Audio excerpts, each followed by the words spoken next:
கிறிஸ்துவில் பிரியமானவர்களே, ஆண்டவராகிய இயேசு கிறிஸ்துவின் நாமத்திலே உங்கள் யாவரையும் வாழ்த்தி ஆசிர்வதிக்கிறேன். இந்த நாளுக்கென்று தேவன் நமக்கு அருளி இருக்கிற ஜீவ வார்த்தை மத்தேயு சுவிசேஷம் 17ஆம் அதிகாரம் 27வது வசனத்தில் இருக்கிறது. நீ கடலுக்கு போய் தூண்டில் போட்டு முதலாவது அகப்படுகிற மீனை பிடித்து அதன் வாயை திறந்து பார், ஒரு வெள்ளிப்பணத்தை காண்பாய். என கேட்கிற தேவனுடைய பிள்ளைகளே, நீங்கள் நினைத்திராத இடத்தில் இருந்து எதிர்பார்த்திராத நன்மையை இன்று தேவன் வெளிப்பட பண்ணுகிறார். அவர் கற்பாறையிலிருந்து தண்ணீரை புறப்பட பண்ண வல்லமையுள்ள தேவனாய் இருக்கிறார். முச்செடியில் இருந்து தேவதாரு விருட்சங்களை முளைப்பிக்கிறவராய் இருக்கிறார். சிங்கத்தின் உடலில் இருந்து சுவையுள்ள தேனை பிறப்பிக்கிறவராய் இருக்கிறார். மீன் வாயிலிருந்து வரிப்பணத்தை வரவழைப்பவராயிருக்கிறார். அவர் செயல்கள் எல்லாம் அதிசயமாயிருக்கிறது. தேவனுடைய பிள்ளைகளே, இந்த வேத பகுதியை, அதாவது மத்தேயு 17ஆம் அதிகாரத்தை வாசித்து பார்க்கும் பொழுது இங்கே 3 சம்பவங்களை நம்மாலே பார்க்க முடிகிறது. இந்த 3 சம்பவங்களையும் இன்றைக்கு நாம் தியானிக்க இருக்கிறோம். தேவனுடைய பிள்ளைகளே, முதலாவதாக ஒரு துக்கம் சந்தோஷமாய் மாறுகிற அனுபவம் ஒன்று எழுதப்பட்டிருக்கிறது. அதாவது 17ஆம் அதிகாரத்திலே, மத்தேயு 17ஆம் அதிகாரத்திலே 1 முதல் 3 வரையுள்ள வசனங்களை வாசித்து பார்க்கும் பொழுது அங்கே ஒரு சம்பவம் எழுதப்பட்டிருக்கிறது. மறுரூபம் மலையிலே நடந்த ஒரு சம்பவம். 6 நாட்களுக்கு பிறகு வேதம் சொல்லுகிறது, இயேசு பேதுருவையும் யாக்கோபையும் அவனுடைய சகோதரனாய் யோவானையும் கூட்டிக் கொண்டு தனித்திருக்கும்படி உயர்ந்த மலையின் மேல் ஏறி ஒரு மலையின் மேல் போய் அவர்களுக்கு முன்பாக மறுரூபமானார் என்று எழுதியிருக்கிறது. அவர் முகம் சூரியனை போல் பிரகாசித்தது, அவர் வஸ்திரம் வெளிச்சத்தை போல் வெண்மையாயிற்று. அப்பொழுது மோசேயும் எலியாவும் அவரோட பேசுகிறவர்களாக அவர்களுக்கு காணப்பட்டார்கள் என்று எழுதியிருக்கிறது.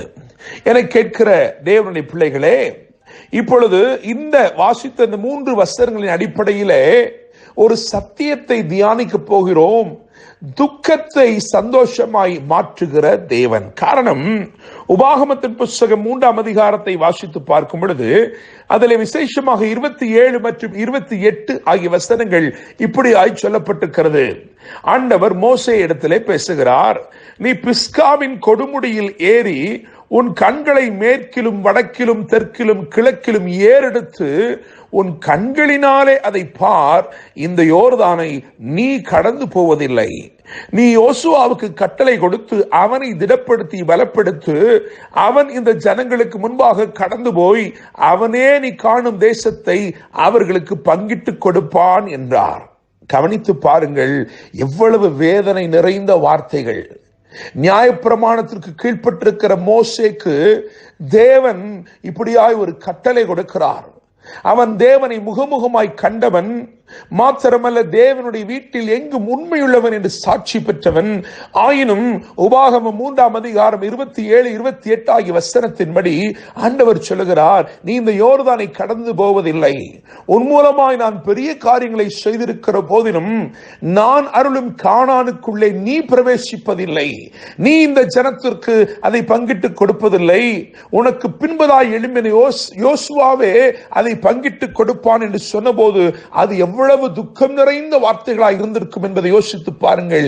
நியாயப்பிரமாணத்திற்கு கீழ்ப்பட்டிருந்த மோசேக்கு அன்று கிடைத்திராத ஸ்லாக்கியத்தை கிருபையினாலும் சத்தியத்தினாலும் நிறைந்தவராய் வெளிப்பட்ட இயேசு கிறிஸ்து இப்பொழுது கிருபையாய் அந்த பிரவேசத்தை அருளுகிறார்.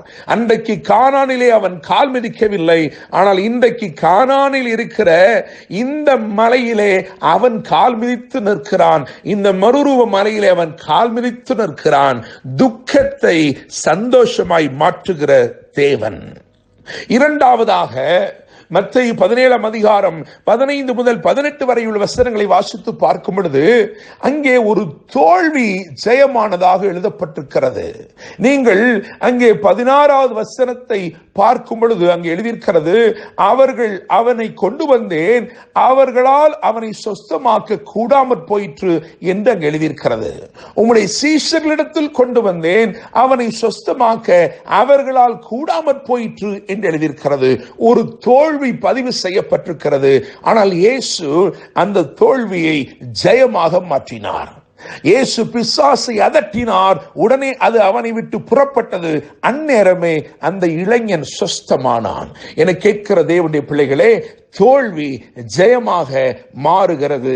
அதை இயேசு இங்கே எழுதி வைத்திருக்கிறார். தேவனுடைய பிள்ளைகளே, மூன்றாவதாக மத்தேயு 17ஆம் அதிகாரம் 25 முதல் 27 வரையுள்ள வசனங்களை வாசிக்கும் பொழுது குறைவுகள் நிறைவானது எழுதப்பட்டிருக்கிறது. பேதுரு உட்பிரவேசிக்கும் பொழுது அங்கே வரிப்பணம் செலுத்த அவர்களிடத்திலே நிர்வாகம் இல்லை, அவர்களிடத்திலே பணம் இல்லை. தேவனுடைய பிள்ளைகளே, ஆனால் ஆண்டவர் அந்த குறைவான சூழ்நிலையை ஒரு அற்புதத்தை கொண்டு நிறைவானதாய் மாற்றுகிறார்.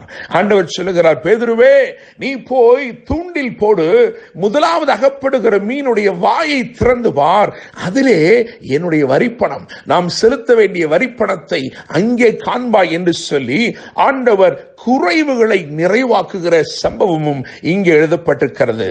என கேட்கிற தேவனுடைய பிள்ளைகளே, 3 காரியங்கள் இந்த நாளில் நாம் தியானித்திருக்கிறோம். தேவன் துக்கத்தை சந்தோஷமாய் மாற்றுகிறார், தேவன் தோல்வியை ஜெயமாக மாற்றுகிறார், தேவன் குறைவுகளை நிறைவாக மாற்றுகிறார். இன்றைக்கு தேவன் அருளின வார்த்தையை கவனியுங்கள். நீ கடலுக்கு போய் தூண்டில் போட்டு முதலாவது அகப்படுகிற மீனை பிடித்து அதன் வாயை திறந்து பார், ஒரு வெள்ளிப்பணத்தை காண்பாய். நான் நம்புகிறேன், விசுவாசிக்கிறேன், இந்த நாள் நாம் நினைத்திராத இடத்திலிருந்து எதிர்பார்த்திராத நன்மை கொண்டு தேவன் உங்கள் வாழ்க்கையை ஆசீர்வதிக்க போகிறார், அலங்கரிக்க போகிறார். என்று அன்புடன் pastor Daniel Moses. God bless you.